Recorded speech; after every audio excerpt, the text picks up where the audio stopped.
Welcome back. In the previous step, we have defined an entity called person, and in this step, we'll create a new class to manage the entity. It is called a repository.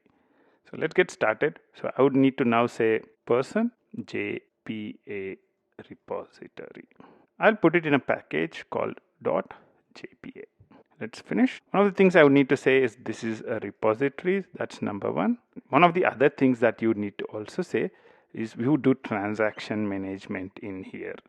So whenever we insert rows and delete rows, whenever we do an update to the database, transactions become very important. When you do 3 or 4 steps or 3 or 4 updates in a single transaction, you'd want all of them to be successful or all of them to fail together. For now, we would implement transactions at the level of a repository. Ideally, transactions have to be implemented around your business services. But for this example, we'll restrict our view to the repository. So we'll need to say this is a repository. We would need to have transactions around this. The other thing is we need to have some way to connect to the database. How do we connect to the database? That's the other thing that we would need to finalize. If you remember in Spring JDBC, we used a JDBC template. The JDBC template was auto-wired with a data source connection, and we use that to fire our queries. So what do we use in here in the JPA repository? That's another thing which we need to work on. And after that, the typical thing that we would want to do is to create our method to do the retrieve of the data. What we'll do is we'll start with findById method. So I'll copy the one from our person JDBC DAO. So here, now I would want to return the person for that specific ID. However, here I don't want to use JDBC.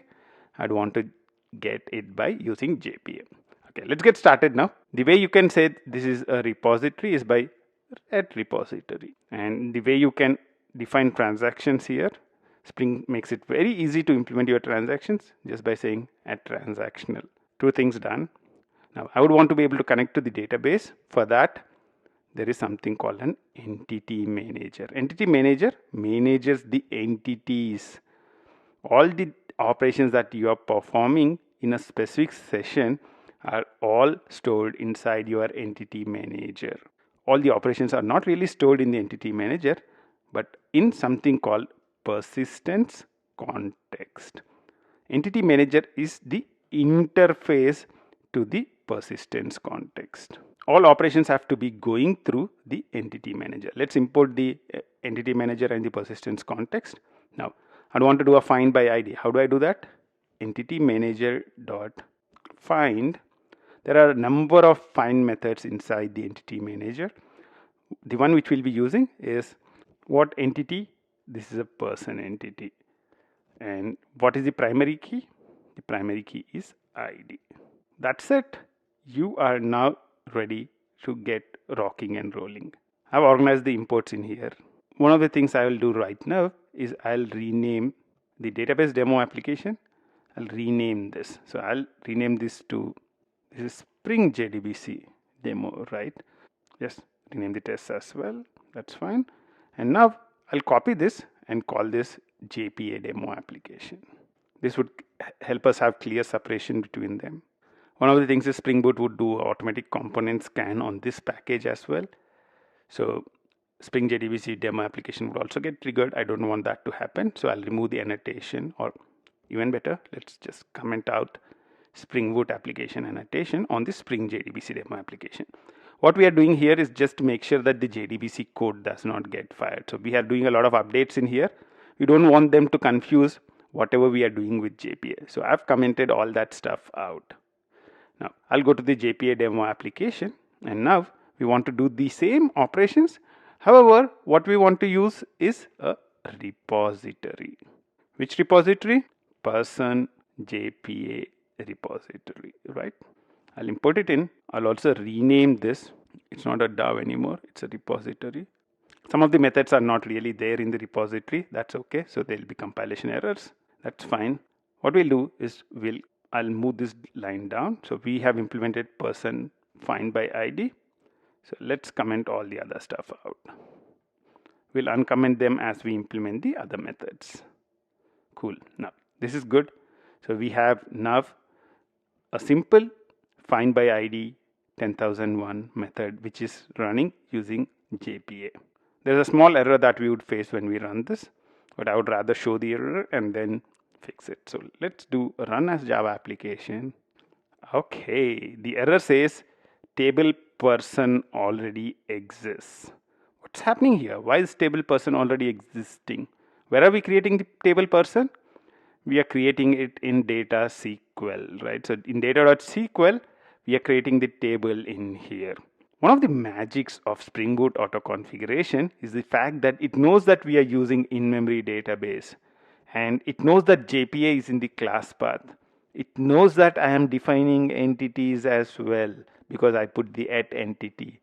So what it does is it triggers something called a schema update, which is one of the Hibernate features. So what it does is when we are using a in-memory database, it automatically creates the schema for us. So from now on, you don't really need to define the table. So I don't need to create the table now on, because the table would be created for me by, who would create the table for me? The table would be created for me by the schema update. The schema update is triggered by Spring Boot auto configuration, and it's one of the features in Hibernate. So whenever we are connecting to a embedded database, the schema gets automatically created. All that you need to do is insert the data in. Let's kill the application and run it again. Now that's cool. Now the person object is being printed here. So person ID 10,001, that's cool. But I'm not able to see the query which is being executed. I would rather want to be able to see the query so that I'm sure that the query which went to the database is right. How do I do that? I can do that by spring.jpa.showSQL is equal to true. That's it. All that is needed is this. And let's fire up the application again. Cool. Now you'd be able to see the table definition in here as well. You can see that Hibernate is creating the table definition for us. This is triggered by Spring Boot auto configuration. The other thing you can also see in here is the query that is getting executed in here. You can see that there's a select from person with an ID being executed in here. In this step, we implemented a simple method to retrieve a person by ID, and also we enabled the show SQL for JPA. Other than that, we had to actually remove the definition of the person table from our data.sql because this is directly initialized by schema update of Hibernate, which is triggered by Spring Boot auto configuration. Until the next step, bye bye.